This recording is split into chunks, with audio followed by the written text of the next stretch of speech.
இன்னைக்கு நம்ம பண்ண போறது ராகி ரொட்டி. அதுக்கு தேவையான பொருட்கள் ராகி மாவு, முருங்கீரை, கொத்தமல்லி, கருவேப்பிலை, பூண்டு, ஜீரகம், வெங்காயம், மிளகாய் தூள், மிளகு, உப்பு.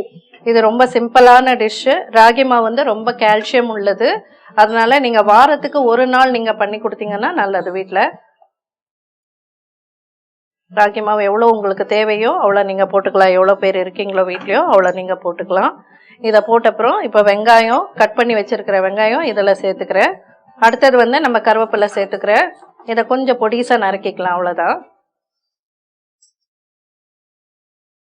இதோ கொஞ்சம் ரொம்ப தேவையில்லை. இப்போ வந்து முருங்கீரை எடுத்திருக்கோம். முருங்கீரை இது வந்து ரொம்ப நல்லது உடம்புக்கு. அதனால இதில் நம்ம வந்து சேர்த்துக்கணும். இதில் வந்து ஃப்ரை பண்ணணும் எதுவுமே தேவை கிடையாது. இதுக்கு அப்படியே டைரெக்டாக சேர்த்துக்கலாம். நம்ம எல்லாமே நல்லா கட் பண்ணி போட்டிங்கன்னா நம்ம சாப்பிடும்போது நல்லாயிருக்கும் சாப்பிட்றதுக்கு. உங்களுக்கு தெரியும் முருங்கீரையில் எவ்வளோ சத்து இருக்குன்னுட்டு. ஸோ அதனால் எவ்வளோ அளவுக்கு நீங்கள் எல்லாத்துலேயும் சேர்த்துக்கிறீங்களோ அவ்வளோ நல்லது இது. இதை நான் கழுவி க்ளீன் பண்ணி வச்சுருக்கேன். இதை வந்து நம்ம கட் பண்ணி இந்த மாதிரி இதில் சேர்த்துக்கிறோம். அடுத்தது வந்து கொத்தமல்லி கொஞ்சம் கட் பண்ணி சேர்த்துக்கலாம். ஸோ இப்போ வந்து கொத்தமல்லி ஆட் பண்ணிட்டோம். நம்ம முருங்கீரை, கருவேப்பிலை, கொத்தமல்லி மூணுமே ஆட் பண்ணியிருக்கோம். அடுத்தது வந்து நம்ம இதில் சீரகம் கொஞ்சம் ஆட் பண்ணிக்கலாம். சீரகம் ஒரு 2 ஸ்பூன் அளவுக்கு உங்களுக்கு எவ்வளோ தேவையோ அவ்வளோ ஆட் பண்ணிக்கலாம். அடுத்தது வந்து இப்போ நம்ம பூண்டை ஆட் பண்ண போகிறோம்.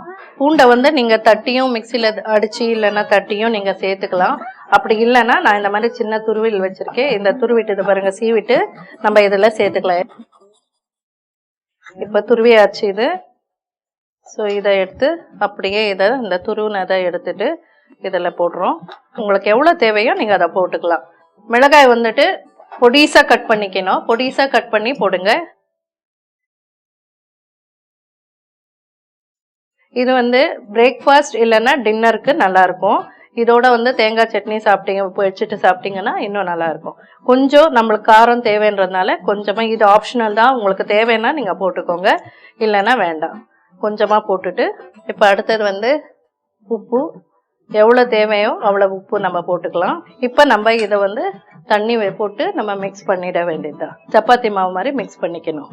இப்போ நான் தண்ணி எடுத்துக்கிறேன். எவ்வளோ தேவையோ அவ்வளோ தண்ணி போட்டால் போதும், ரொம்ப போடணும்னு இல்லை. முதல்ல இந்த கீரை, வெங்காயம், மிளகாய், ஜீரகம் எல்லாமே மிக்ஸ் பண்ணிக்கோங்க. இந்த மாதிரி உப்பெல்லாம் கலந்துடும் இதில். இப்போ வந்து இதில் கொஞ்சம் கொஞ்சமாக தண்ணி ஆட் பண்ணி மிக்ஸ் பண்ணிக்கலாம். ராகி மாவுல ரொம்ப கால்சியம் அதிகமா இருக்கு. பிள்ளைங்களுக்கு கொடுத்தா ரொம்ப நல்லது. அது முருங்கீரை எல்லாம் நம்ம சேர்த்து கொடுத்தோம்னா நல்லது. நீங்க வேற கீரை கூட ஆட் பண்ணிக்கலாம். வேற கீரை ஆட் பண்ணும்போது என்ன பண்ணுங்கன்னா, வெங்காயம் இந்த மசாலா எல்லாம் நம்ம போட்டது, சீரகம், கீரை ஏதாவது தூதுவல் அந்த மாதிரி கீரை ஆட் பண்றீங்கன்னா அதெல்லாம் அரைச்சிடுங்க. மிக்சியில அரைச்சிட்டு இதோட சேர்த்தீங்கன்னா பிள்ளைங்களுக்கு அது என்ன இருக்குன்னு தெரியாது, சாப்பிட்டுடுவாங்க. ராகியும் கால்சியம் அதிகமா இருக்கும். உங்களுக்கு விட்டமின் சி, விட்டமின் பி எல்லாமே பசங்களுக்கு நீங்க இன்டைரக்டா கொடுக்கலாம்.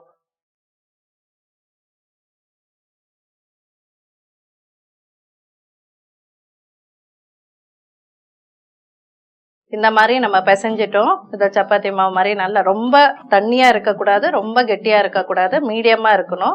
இதை பாருங்கள், இப்படி எடுத்தால் இப்படி வரணும், இப்படி சாஃப்டாக இருக்கணும். ரொட்டி சாப்பிடும்போது நல்லா இருக்கும், சாஃப்டாக இருக்கும். ஸோ இந்த மாதிரி நம்ம இது தட்டுறதுக்கு ஒரு ரொட்டிக்கு நம்ம இவ்வளோ வந்து அளவில் எடுக்கணும். இப்போ நம்ம தவா வச்சுட்டு எப்படி பண்ணுறதுன்னு காமிக்கிறேன். நான் வந்து இதில் எண்ணெய் தடவிட்டேன் பாருங்கள். எண்ணெய் தடவிட்டு இந்த மாதிரி எடுத்துக்கோங்க. ஒரு உருண்டையை எடுத்துக்கோங்க. எடுத்துட்டு இது இப்படியே இதை நல்லா இப்படி நம்ம கையால் இப்படியே பெருசு பண்ணிகிட்டே போகணும். எவ்வளோ மெலிசாக வேணாலும் நம்ம தட்டலாம். இப்படி டைரெக்டாக தட்டினோன்னா, இதே நம்ம வாழை இலையிலையோ இல்லை பிளாஸ்டிக் பேப்பர்லேயும் தட்டிட்டு நம்ம எடுக்கும்போது மெலிசாக தட்டிட்டோன்னா அது வந்து உடையும். அதனால் நம்ம வந்து டைரெக்டாக இப்படி தட்டிட்டோன்னா எவ்வளோ வேணாலும் மெலிசாக தட்டிக்கலாம். இப்போ தட்டியாச்சு. இப்போ நான் ஃப்ளேம் வந்து பெருசாக வைக்கிறேன். இதுக்கு கொஞ்சம் எண்ணெய் போட்டணும். இப்போ நல்லெண்ணெயில் போட்டு யூஸ் பண்ணிங்கன்னா ரொம்ப நல்லது. உங்களுக்கு அது பழக்கம் இருக்குன்னா நீங்கள் பண்ணிக்கலாம். இதில் எல்லாமே சத்துள்ளதாக இருக்குது. ராகி மாவு, முருங்கீரை எல்லாமே ரொம்ப சத்துள்ளது. இது நீங்கள் வாரத்தில் ஒரு வாட்டி இல்லைன்னா 2 வாட்டி வீட்டில் பிள்ளைங்களுக்கு வீட்டில் இருக்கிறவங்களுக்கு நீங்கள் செஞ்சு கொடுத்தீங்கன்னா ரொம்ப நல்லது. அதே மாதிரி பொம்பளைங்க நீங்கள் பிளான் பண்ணணும், வாரத்துக்கு ஒரு நாள் வந்து கீரை, வாரத்துக்கு ஒரு நாள் வந்து இந்த மாதிரி ராகி மாவு, என்னென்ன ரொம்ப யூஸ்ஃபுல்லோ அதெல்லாம் வந்து டெய்லி டைம் டேபிள் மாதிரி பண்ணிட்டு நீங்கள் பண்ணி கொடுத்துக்கலாம் ஃபேமிலியில். நைஸாக எடுத்துட்டு பாருங்க, இப்போ நான் திருப்பிடுறேன். இன்னும் கொஞ்சம் எண்ணெய் விட்டுக்கலாம். இது ராகின்றதுனால கொஞ்சம் நல்லா வேக வைக்கணும். நீங்கள் நல்லா இன்னும் சிம்ல வச்சு வேக வச்சிங்கன்னா இதில் இருக்கிற வெங்காயம், கீரை எல்லாமே வெந்துடும்.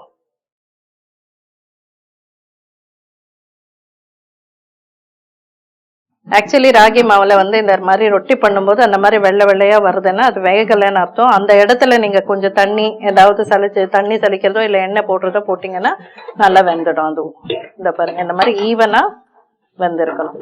இதாயிடுச்சு சரிங்களா? ஸோ இதுதான் ராகி ரொட்டி. ராகி மாவு வந்து உங்களுக்கு சூப்பர் மார்க்கெட்டில் கிடைக்கும். ஆனால் வீட்டில் வந்து நீங்கள் ராகி வாங்கி சுத்தப்படுத்தி மாவு பண்ணிங்கன்னா இன்னும் ஹெல்த்தியாக இருக்கும். நீங்களும் இதை செஞ்சு பாருங்க. நாளைக்கு இன்னொரு டிஷ்ஷோட உங்களை சந்திக்கிறேன். நன்றி, வணக்கம்.